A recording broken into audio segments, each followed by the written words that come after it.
Holy shit. Woo! Oh God, I love this car. What's going on, guys? Welcome back to another video. Thank you guys for tuning back in. We're finally going over and covering the topic of why I sold my ZL1 1LE and ended up with an SS 1LE. So to really kick off this story, we have to go back to where it all began, and that's with my Focus RS. Basically, my Focus RS was full bolt-on. We actually had a wide body kit, a big wing, the whole 9 yards. It was fully kitted out for time attack. Now this car, I've pushed to its absolute limits, and for my end, I couldn't get it around the track without overheating. I was getting extremely frustrated with that whole ownership experience, so I said, finally, it's time to step up. I was looking at all the Camaro reviews, and the ZL1 1LE really caught my eye. Number one, because it looks brutish. It looks amazing. That car literally looks like it owns the road.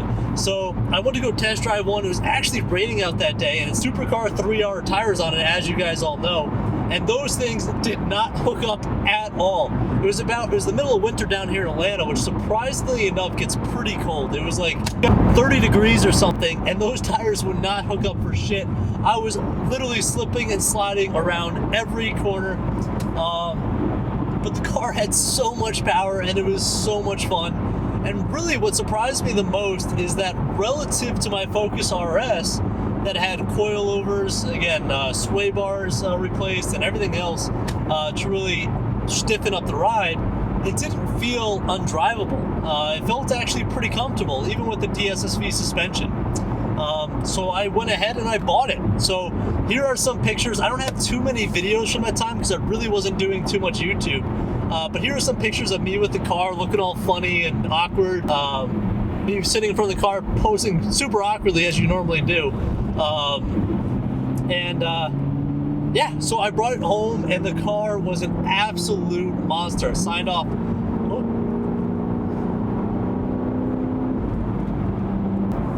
So I brought the car home and I was in love. This thing was a beast. I took pictures because that's kind of what I was doing at the time with Instagram. And the car literally lived up to all the hype. It was awesome. Now, the problem was, I bought the car on December 31st, one of the best times of the year to buy a car, at the end of the month and at the end of the year. So I think I got a pretty damn good deal. I ended up getting a ZL1 1LE right around 63 grand. Now, obviously you type on tax and all that other fun stuff, but a pretty significant discount off of the 72K MSRP. So I was really happy with the deal, really happy with the APR and everything that worked out. And I took the car home, signed and drove it home that day, left my Focus RS at the lot. So, get the car home, I have it for right around 30 days, and then I get a call from my bank that financed my Focus RS. And the bank called me up and said, hey, you missed your payment. Is there anything going on? And I was completely blown away by this because I traded in the car a month prior. 30 days beforehand, I traded it into the dealership. They signed off that they would pay off the loan on the car, and that should have been the end of the story. They should have taken the car in and paid off the car, and that should have been put along with the deal. So I ended up calling up the bank for my new car, the ZL1 1LE. And I called them up and I said, hey, haven't gotten my paperwork yet, was wondering sort of how that process is all going. I picked up the car 30 days ago. They said, Mr. Pettit, you signed off on the car just yesterday. And I was, what are you talking about? I signed off on the car yesterday. They're like, yeah, you signed your name and sent in the paperwork just yesterday, just a day ago or a day or two ago. I said, I wasn't at the dealership to sign and send in any paperwork a day or two ago. Send me a copy of that ASAP. They went ahead, sent me a copy of that paperwork, and lo and behold, somebody signed my name and put a date of 2 days ago. And here's the kicker. The car's price, the car was listed at a different price. The interest rate on the loan was completely different than what we agreed upon. And it was submitted as if it was real. Now, the crazy part about all of this is I had all of the original documentation of what I signed off on. I signed off on a certain APR rate and a certain price that I purchased the car outright, and that they would purchase my Focus RS on trade.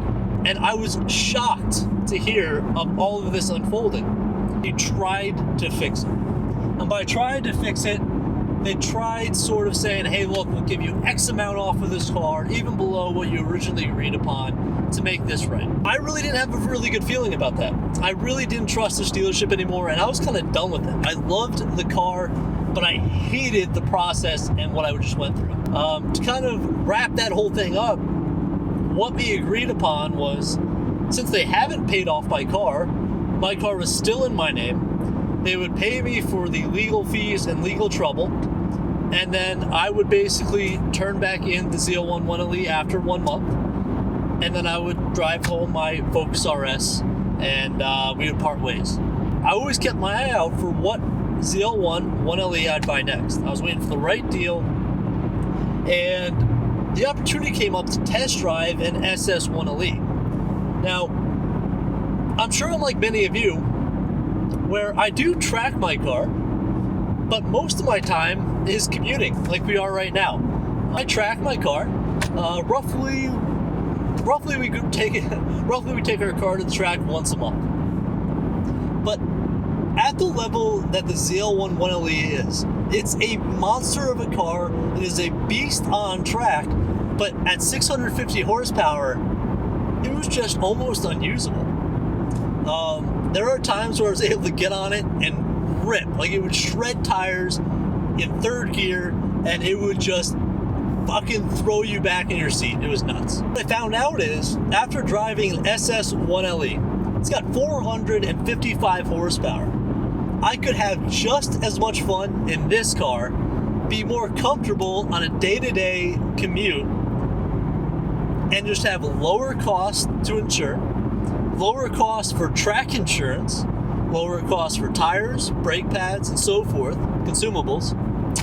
And obviously my financing was lower. So with financing being lower, I could take the car out on track more and just have more fun with the car in general, and still reach very close times to a ZL1 1LE. Now, Road Atlanta is about 30 minutes away from my house. I'm extremely lucky to have it. And just to give you guys some perspective here, a Camaro SS 1LE around that track reaches 155 on the back straight and runs a 134. A 134 around Road Atlanta is blistering. Anything below 140 is a fast car. It's kind of when you get your little badge saying, I'm a good driver, but it's really the car. You can get a 134 in a stock SS 1LE. Now a ZL1 1LE will top out right around 160 to 165 on the back straight, so a bit faster.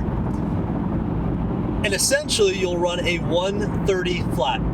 So there is a 4-second difference between the SS 1LE and the ZL1 1LE. And I can tell you one thing, I am not good enough of a driver to figure out where those 4 seconds are yet.